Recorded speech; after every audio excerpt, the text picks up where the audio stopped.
ഇടപെട്ടോട്ടെ. ആദ്യത്തെ exit poll ഫലങ്ങൾ ഇപ്പോൾ നമ്മൾ പ്രേക്ഷകരിലേക്ക് എത്തിക്കുകയാണ്. ആദ്യത്തെ റിപ്പബ്ലിക്കിന്റെ ആദ്യത്തെ ഫലസൂചനകൾ വരുന്നു.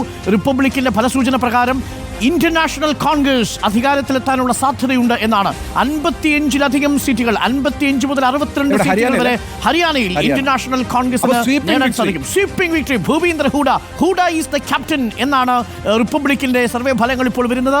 റിപ്പബ്ലിക്കിന്റെ സർവേ ഫലങ്ങൾ ഓർമ്മിക്കണം, റിപ്പബ്ലിക്കിന്റെ സർവേ ഫലമാണ് എന്നതാണ് ഏറ്റവും ശ്രദ്ധേയമായ കാര്യം. റിപ്പബ്ലിക്കിന്റെ സർവേ ഫലങ്ങൾ BJPക്ക് പ്രവചിക്കുന്നത് വളരെ ദുർബലമായ 18 മുതൽ 24 അടിതെറ്റിയിരിക്കുന്നു ഹരിയാനയിൽ BJPക്ക് എന്നുള്ളതാണ്. കഴിഞ്ഞ 10 വർഷത്തെ ഏറ്റവും കുറഞ്ഞ സീറ്റ് നിലയിലേക്ക് BJP പോകുന്നു എന്നതാണ് നമുക്ക് പ്രതീക്ഷിക്കാവുന്നതാണ്. കാരണം ഹരിയാന ഒരു സ്വീപ്പിംഗ് വിക്ടറി ആയിരിക്കും കോൺഗ്രസിനെ കുറിച്ച് സമ്മാനിക്കുക എന്ന കാര്യത്തിൽ ഒരു സംശയമില്ല.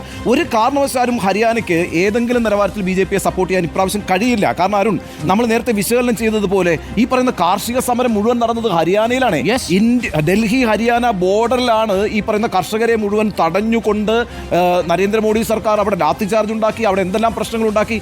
അവിടെ കർഷകർ ഈ പറയുന്ന BJPക്ക് അനുകൂലമായി വോട്ട് ചെയ്യുന്ന ആലോചിക്കാനേ കഴിയില്ല. അതേപോലെ ഹരിയാനയാണ് ഇന്ത്യയുടെ സേനയിലേക്ക് ഏറ്റവും കൂടുതൽ യുവാക്കളെ സംഭാവന ചെയ്യുന്നത്, അവരുടെ ജീവിതം വഴിമുട്ടി അഗ്നിവീർ പദ്ധതിയിലൂടെ.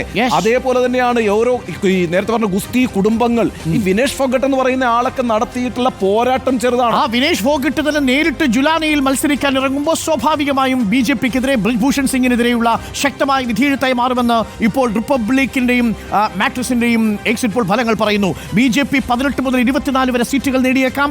ഇന്ത്യൻ നാഷണൽ കോൺഗ്രസ് 55 മുതൽ 62 സീറ്റുകൾ വരെ നേടിയേക്കാം. ഓർമ്മിക്കണം, 90 സീറ്റുകളാണ് ഹരിയാനയിലുള്ളത്.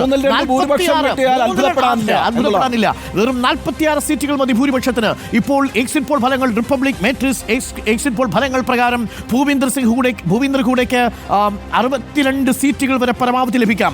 INLD-ക്കാവട്ടെ അഭയ് സിംഗ് ചൗട്ടാലയുടെ INLD-ക്ക് 6 സീറ്റുകൾ വരെ ലഭിക്കാം. JJP-ക്കാവട്ടെ ദുഷ്യന്ത് ചൗട്ടാലയുടെ പാർട്ടിക്ക് 3 സീറ്റുകൾ വരെ ലഭിക്കാം എന്നതാണ് ഹരിയാനയിലെ ഫലസൂചനകൾ വരുന്നു. മറ്റുള്ളവർക്ക് 2 മുതൽ 5 വരെ സീറ്റുകൾ. അതിനകത്താണ് അതിനകത്താണ് ആം ആദ്മി പാർട്ടി അടക്കമുള്ളത് എന്നാണ് ഞാൻ മനസ്സിലാക്കുന്നത്.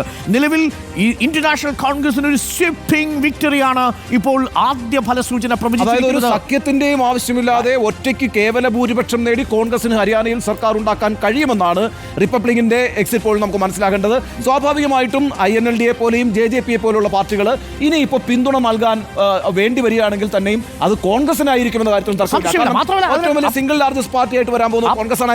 അവർക്ക് അതിന്റെ ആവശ്യമുണ്ടാവില്ല. എങ്കിൽ പോലും INLD-യും അതേപോലെ തന്നെ JJP-യും ഒക്കെ കൂട്ടത്തിൽ നിർത്തി ഇന്ത്യ മുന്നണിയെ വികസിപ്പിക്കുക എന്നൊരു തന്ത്രം വേണമെങ്കിൽ എടുക്കാം. മാത്രമല്ല ദേവിലാലിന്റെ പരിവാർ പൊളിറ്റിക്സ് അവസാനിക്കുന്നു എന്നുള്ളതാണ്. INLD പക്ഷേ നേരത്തെ സുനിൽ സൂചിപ്പിച്ചത് വളരെ കൃത്യമായി വരുന്നു. INLD വീണ്ടും ഉയർത്തെഴുന്നേൽപ്പിലേക്ക് വരുന്നു. ദേവിലാലിന്റെ ഓം പ്രകാശ് ചൗട്ടാലയുടെ ആ പാരമ്പര്യത്തിൽ നിന്നുകൊണ്ട് INLD വീണ്ടും ഒരിക്കൽ കൂടി ഉയരത്തിലേക്ക് വരുന്നു എന്നുള്ളത് വളരെ പ്രധാനപ്പെട്ട കാര്യമാണ്. അതിലെ